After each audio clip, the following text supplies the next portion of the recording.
Good morning, Dingle's crypto. So, what another great day for cryptocurrency. Holy moly, especially specifically Bitcoin, as we're pushing 27,000 right this moment. Absolutely mind-boggling, guys. But today we're going to need to take a step back.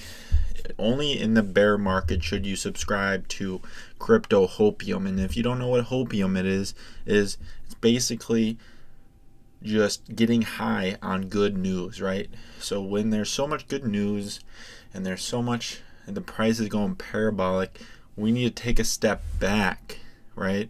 And realize where we are in the market cycle. And that's what we're going to do today. First off, let's zoom out on the Bitcoin price, guys. Look at this. Look at this. We are going parabolic, guys. If you have not experienced a parabolic bull market, this is it.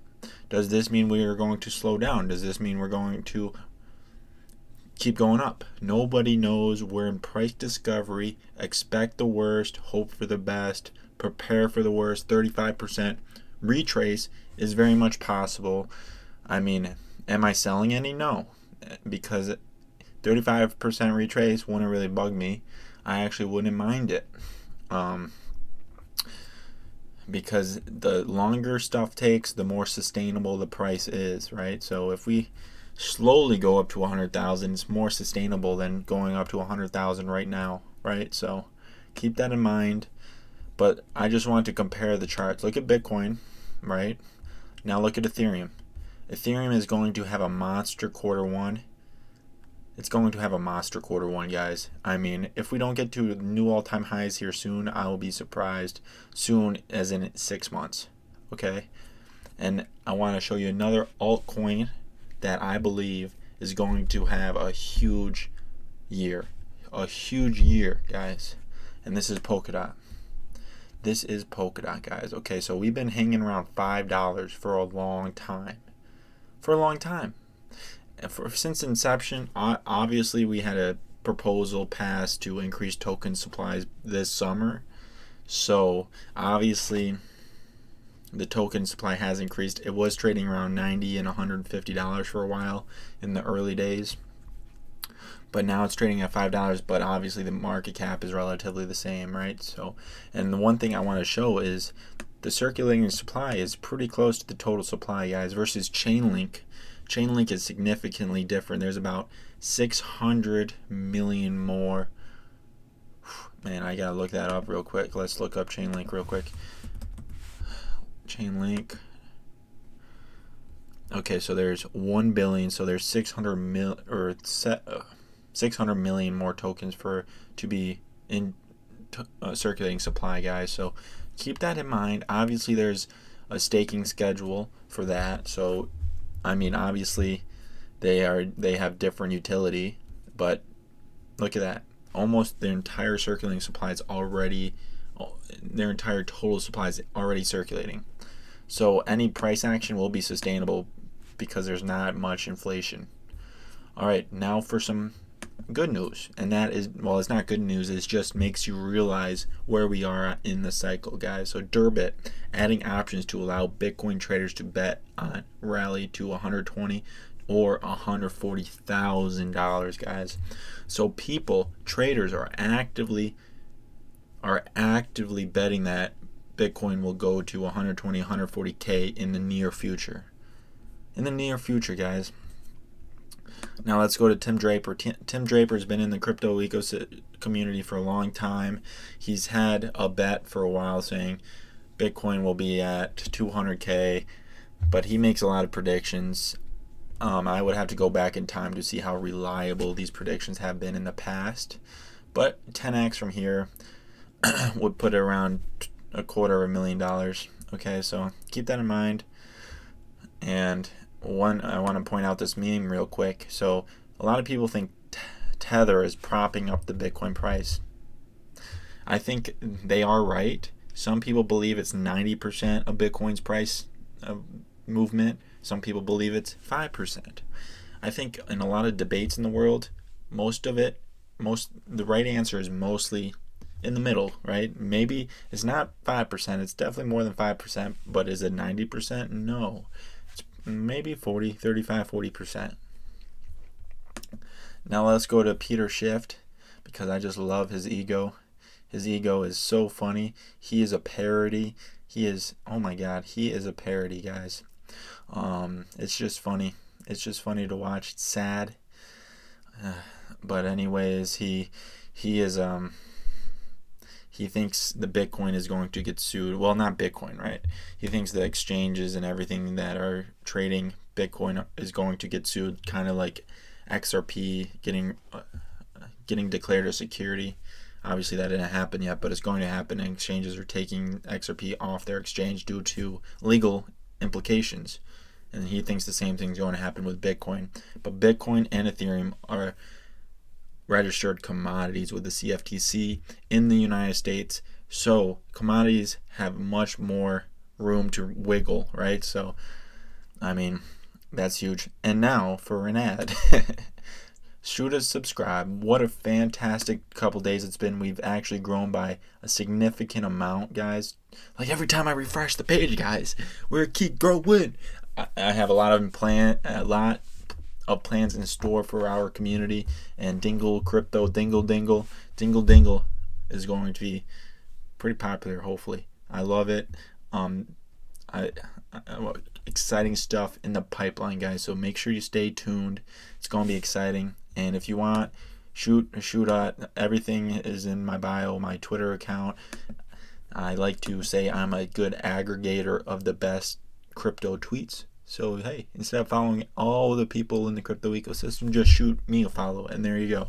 You have exposure. I am the crypto Twitter index. But let's go on to Ethereum good news. I bring this up every day because it continues to grow. It does not stop.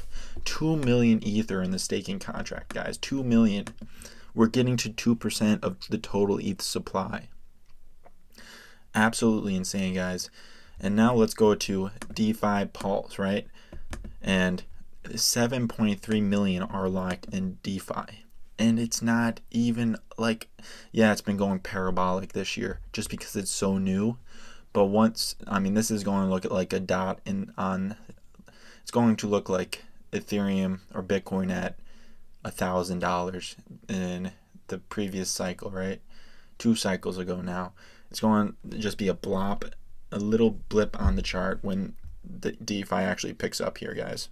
So 7.3 million ETH locked is not the end, guys. It's not the end. It's going to grow significantly. Next is Pomp. This whole episode is just to step back, take a breather, understand where we are in this cycle. So just keep that in mind. If you are new to Bitcoin, heed this warning. Bitcoin going up is fun. We are all having fun in this moment. What's your mindset like right this moment? I mean, it's a sense of euphoria. People are asking you what they should do with Bitcoin. Like, you seem like a genius. But when it goes down, everybody's going to be laughing at you. Okay? There will be price crashes, 35% likely. They can be nasty. Okay, same thing. Sometimes 30% buy what you are okay with losing. Especially if you're new to crypto, I would potentially say Polkadot right now is better than Bitcoin. Maybe, obviously they do different things. If you're just looking for potential growth, I would say Polkadot right now, guys. Polkadot, Bitcoin, if Bitcoin goes to $32,000, that's the same as if Polkadot went to $11. And I think Polkadot at $11 is a lot more likely in the short term than Bitcoin at $52,000, right? So, right, $52,000, yeah. So keep this in mind. Bitcoin is somewhat overextended, which is going to be good for altcoins when Bitcoin settles down, right? So it might be a good time to reconsider your altcoin positions or add to them, right? So, and then this is Peter Brandt. He is a career Forex trader, and he posted this in January 2018, right? Which is right when we broke down into the bear market, right when we hit $20,000. And let's look where we are in the market, right? So basically, this is $1,000. This is the last market. And right when we break all-time high, guys, which is right here, we went parabolic. And that's where we are in the phase. So where are we in this phase, guys? Where are we? We are probably right here or right here. So guys, 150, 200K is likely, but I'm going to be cautious around 125, 150. And don't get into the hype where they're saying 400K, 500K.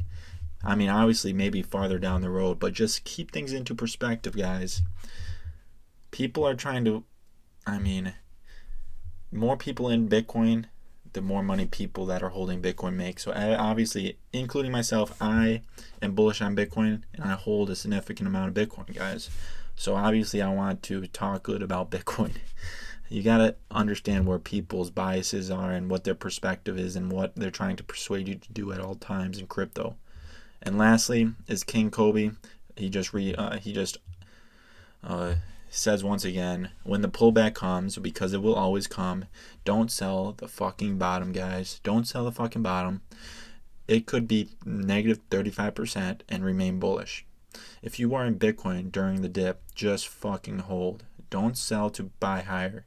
We might want to come back to this tweet next year and say, did you sell? Because we will have several negative 35% pullbacks in the near future. In this year is going to be euphoria. What's the opposite of euphoria? Just absolutely panicking and just sad and thinks it's all over. But the higher you get into Bitcoin price-wise, the more you feel panicky when it's negative 35%, guys. So I hope you got in before we breached all-time high. If you didn't, there are better cryptos to invest in if you believe in their long-term potential. So just keep that in mind, guys. I appreciate you watching. What a great day it was in crypto and on my channel, guys. If you enjoy and think I add value to your crypto knowledge, please shoot a sub. I really do appreciate it. 227, absolutely insane. And if you could hit that like button, that means a lot. All right, guys, peace out till next time.